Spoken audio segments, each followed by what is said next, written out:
You, Mr. McCurley? I am. And Mr. McCurley? He's in the back. Mr. McCurley! I ain't doing anything. This is 77-year-old Glenn McCurley. He's suspected of having kidnapped and killed up to 7 women and girls in Fort Worth between 1967 and 1985. For almost 50 years, he has evaded the authorities and gotten away unscathed, and today is no different. We'll be back, Mr. McCurley. You know we will. The police have no motive, no evidence, and worst of all, no warrant. But when the system fails, it sometimes only takes one man to bring a case back to life. Had a sister that could never get off my mind. It's easy to give up hope, but then you just realize you can't. Jim Walker, the brother of one of his victims, has waited 46 years to get revenge for his sister's kidnapping, rape, and murder, and he refuses to wait any longer. I used to sleep in the tunnel where her body had been found, hoping her killer would return to the scene of the crime, and I was going to take care of him right there. Carla was 17 and I was 12. I looked up to Carla. I thought she was beautiful. She was a good student. She was popular. Rodney McCoy was Carla's high school sweetheart. On that night, Carla and Rodney went out on their Valentine's date. But this isn't just any date for 18-year-old Rodney McCoy. For months, he's been planning to give Carla something special, a promise ring. It's a little rose with a diamond in the middle of it. It meant a lot to me. It meant, I'm here, I'm yours, and I promise you. She opened it up and I could see the smile. He knows Carla is the one, and with the ring, he promises to stand by her forever. With a smile, she accepts the ring. Soon after, they head to the school dance to celebrate with their friends. Had a great time. Danced the whole night. I remember Carla and Rodney coming in. We were all dancing on the floor together. After the dance, the couple leaves to find a place where they can be alone. But little do they know, their perfect night is about to be violently interrupted. We started kissing, making out, and doing what teenagers do. And when you opened the door, we both our heads both fell out of the car, basically. Rodney looks up and sees a dark silhouette holding a pistol in the open door. Before he can react, the stranger strikes him in the face with the butt of his gun. I didn't even get a look at the guy's face. Finally, she said, stop hitting him, I'll go with you. He had put his hand inside the car and stuck the pistol about 3 or 4 inches from my face and started pulling the trigger. Back at the Walker's house, Carla's little brother Jim is sleeping on the couch in the living room when the sound of screeching tires suddenly wakes him up. I heard a car hitting a curb, and then I heard Rodney's voice outside yelling, Mr. Walker, Mr. Walker. The 12-year-old runs outside and sees his sister's boyfriend stumbling across the front lawn. He's covered in blood. The passenger side of his car is empty. Carla is nowhere to be found. The family rushes out to meet Rodney. The 18-year-old is frantic and out of breath, but he tries to explain what happened. She was stolen. And I'm, part of what happened. Before we continue, we'd like to thank today's video sponsor, Aura. With their help, we can keep bringing the most powerful survival stories to light. If you Google your name, you'll be shocked to find countless sites claiming to know everything about you. What's even more disturbing is that this information can be bought by anyone willing to pay. Sketchy data brokers make billions selling your private details to scammers, spammers, and stalkers, putting your safety and privacy at risk. Here at Unseen, we spend hours digging through old archives and obscure websites, leaving our information vulnerable, which is why we're grateful to partner with Aura. Aura is an all-in-one identity protection service designed to help you stay safe. It scans the web for data brokers selling your information and automatically removes it. The Aura app tracks down spam callers and sends alerts whenever someone looks for your social security or phone number online. Aura also helps prevent digital predators from accessing your information in the first place by providing a secure VPN, antivirus, password manager, and more, with US-based fraud experts ready to help 24/7. Don't leave yourself vulnerable. Click the link in the description at aura.com/unseen to get a 14-day free trial of Aura and start wiping your information off these data broker sites today. Thanks to Aura for sponsoring this video. And now, back to the case of Carla. The next morning, police, FBI agents, and sheriff staff arrive at the Walkers' home to set up the search effort. Rodney is their sole suspect. Everyone, from Carla's classmates to the Walkers' neighbors, is convinced Rodney is involved in her disappearance. Everyone except the Walkers. I knew that Rodney was being talked to a whole lot by law enforcement. From the time Rodney came back from the hospital here in Fort Worth after the assault, Rodney stayed at our house. He stayed upstairs, slept in Carla's bed. That's how much we loved him and how much he loved us. After 3 days of unsuccessful searching, one of the detectives remembers a case from a year before. Becky Martin, a missing girl around Carla's age, had been discovered inside a cattle culvert on the outskirts of Fort Worth. On that hunch, the search party, along with the Walkers, focused their efforts on the underground tunnels scattered across the countryside, when suddenly, their search takes a turn for the worse. Mom and Dad went in there, and Dad, I heard Mom scream, you know,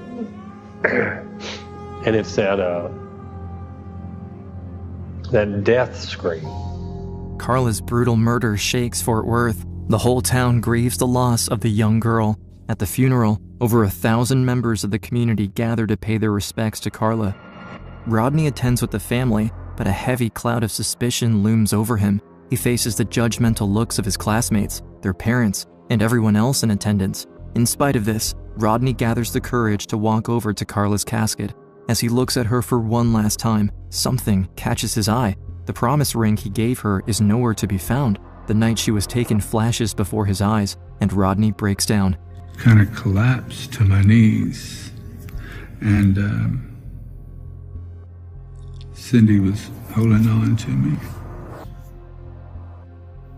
We were both crying, and you feel your heart just drop, and that's when it's over.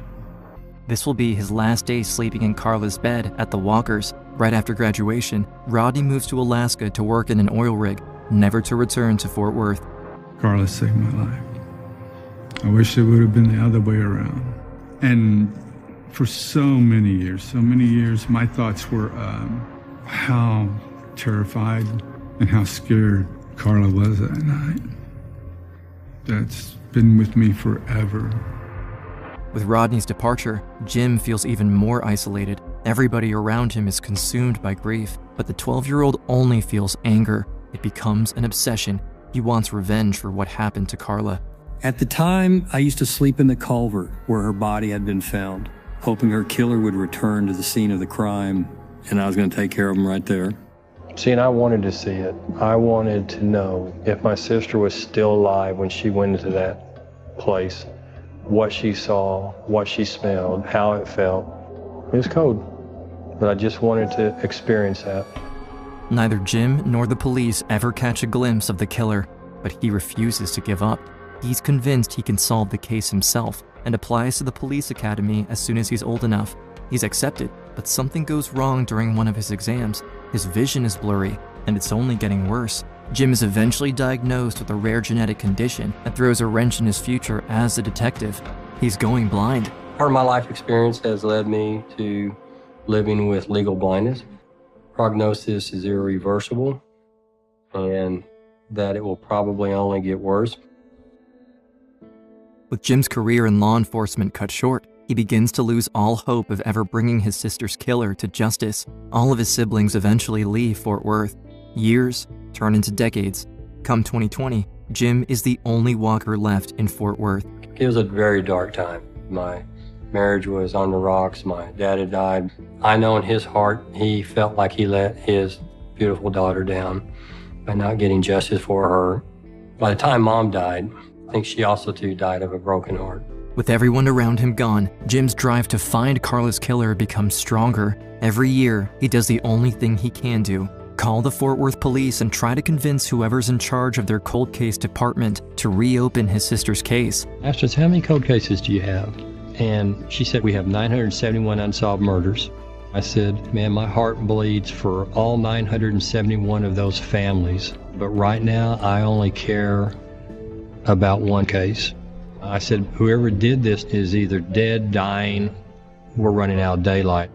And I said to her, I want the truth. At the other end of the line is Fort Worth Police Department's new cold case investigator, Detective Leah Wagner. When I saw what had happened to this young girl, the mother in me obviously, screams out, hey, this could be your child. and that you really need to do something. Thanks to Jim's call, Wagner decides to reopen Carla's case. After 46 years of frustration and setbacks, hope is renewed. Jim has spent his entire life looking for a way to get justice for his sister, and now, with a new expert finally willing to work the case, he's ready to do whatever it takes to help. Had a sister that could never get off my mind. It's easy to give up hope, but then you just realize you can't give up hope. That's all you got is hope. You know, every day's a new day. First, Wagner goes over the events of Carla's abduction on the night of the 1974 Valentine's Day dance. After the attacker struck Rodney on the head with the butt of his gun, his weapon jammed. As Rodney began to lose consciousness, the attacker started clearing his pistol. Realizing that the man was preparing to shoot Rodney, Carla stepped up, saying she'd go with him if he stopped hurting Rodney. She was doing what she thought she needed to do to make sure Rodney did not get shot. I think she sacrificed herself. I see Carla's face, and she screams, "Rodney, go get my dad." I was terrified, and that's the last word I heard her say.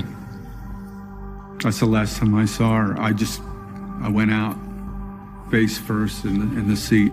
Even though they didn't solve the case back in 1974, the police still did their due diligence and collected every piece of evidence, including a full pistol magazine, Carla's torn dress and clothing, and a final clue that, to them, implicated Rodney, the promise ring. For reasons no one could explain, it had been pulled off her finger and left in the culvert next to her body. And to this day, we don't know how that ended up there, if it was purposely taken or if it was removed in a struggle. No matter what happened with the ring, Wagner refuses to fall into the same trap as past investigators. She is determined to find who actually killed Carla and exonerate Rodney, who has been living in exile after the backlash he endured as a suspect back in 1974. The detective knows how new DNA technologies can reignite cold cases and hopes Carla's case will be no different. All she needs is a sufficient amount of DNA. I really felt compelled to help this family in any way that I could. We went through every single piece of paper in those boxes. We knew that in 2009 we had some DNA come off the dress, so we fully believed that there was more. There had to be more. There was a single source, full male profile obtained off of Carla's bra. We were thrilled. We have something now that we can actually put into CODIS. Yet two things block her progress. First, at 5 nanograms, the sample is by far the smallest the detective has ever had to work with. Any and all manipulation carries a high risk of destroying the fragile genetic material. And second, the partial profile they identified doesn't match any of the criminals already registered in the database. And it's really only enough to exclude individuals. And so it's more of a working lead than it is something to clinch a suspect. So we had something to work with, we just didn't have enough. But Detective Wagner knows of a way to get more. A private laboratory south of Houston has developed a new technology to identify suspects using only small amounts of DNA. This technique would use up the entire remaining sample, and success isn't guaranteed.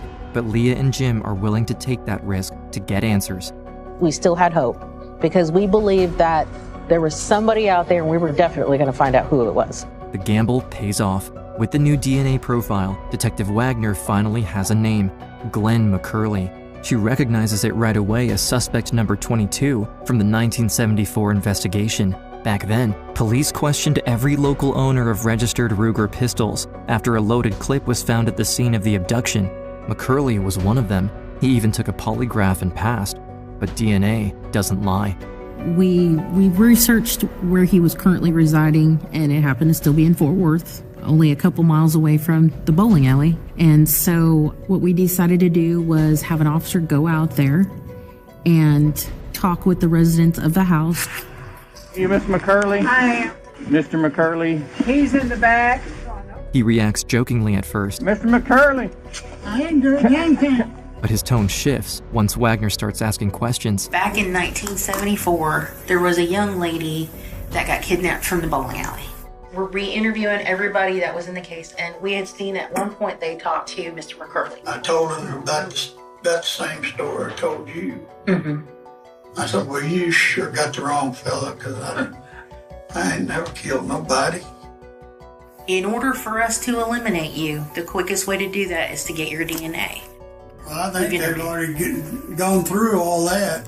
But Glenn McCurley's wife, Judy, isn't about to let her husband lie to the detective. They didn't even do that back then. DNA testing is a new thing, honey. And when he starts trying to build an alibi for the night Carla was taken and for the days that followed, his wife cuts in again, correcting him. Yeah, I was with her part of the time. That's not true, Glenn. No, I'd gone to Midland. My parents still lived in Midland. McCurley has the right to refuse Wagner's request, but the detective won't let that deter her. When night falls, she sends officers to dig through the suspect's trash for anything that might have his DNA on it. They recover a plastic McDonald's straw. They're able to match it to the original sample and get a warrant for his arrest. On September 21st, 2020, he's taken into custody. During the ensuing interrogation, McCurley finally cracks. I've never seen her, never met her, never talked to her. I wouldn't know her if she was standing beside of me. Your DNA was on her body. It is evidence that does not lie. What we're saying, Mr. McCurley, is that your DNA was found on Carla Walker. Okay? So there's no question about it. Can you tell us what happened? How did you kill her?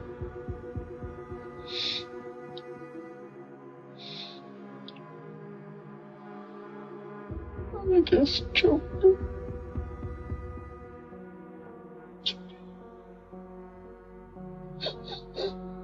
You've been holding on to that for a long time.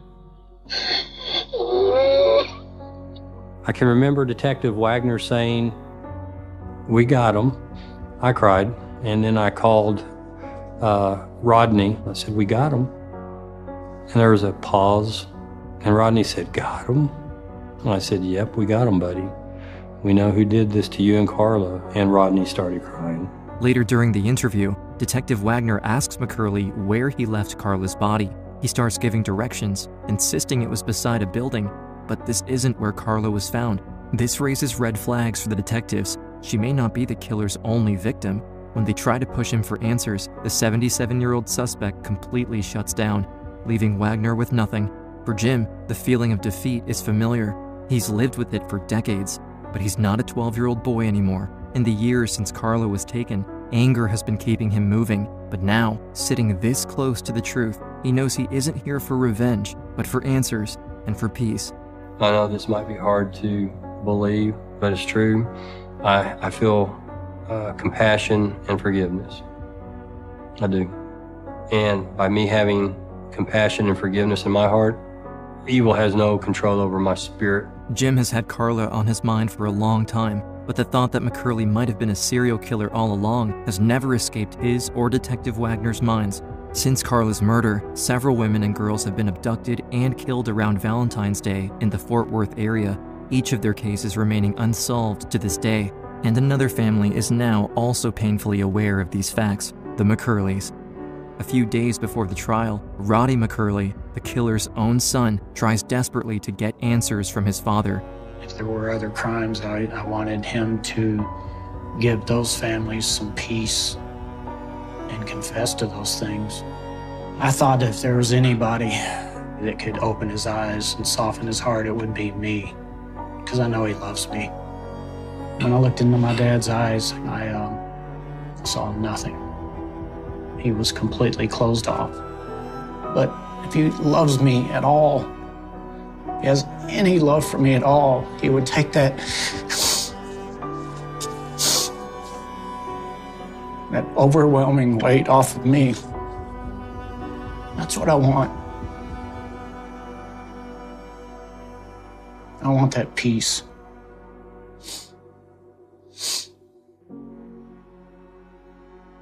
A murder trial 47 years in the making begins in a Tarrant County courtroom. Carla Walker was... On August 19th, 2021, Glenn McCurley's murder trial begins. From his seat, Jim notices the heavy silence that follows Rodney's testimony, who has returned to Fort Worth to tell his story. He's also aware of the McCurley family nearby, and even though he can't see them, he knows the weight they're carrying.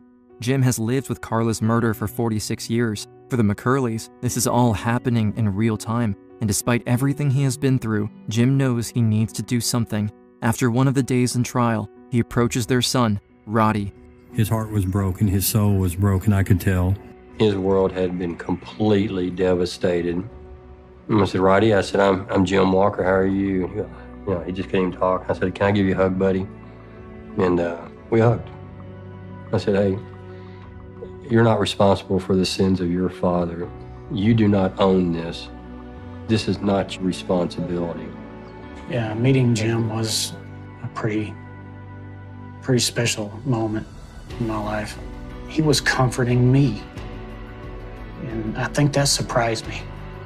When he could have done the exact opposite, but here he is, someone that was victimized by my father. He was comforting me. I realized Roddy was a victim, you know. He saw someone in a dark, desperate place and said, I'm gonna give that person love. The next day, Jim and Rodney sit next to the McCurleys. Together, all the victims and survivors form a united front. Roddy locks eyes with his father as the judge asks everyone to sit down. At that moment, something shifts in Glenn McCurley. He quietly says a few words to his attorney, who then walks straight to the judge, and the court is immediately adjourned. After almost half a century, think about that.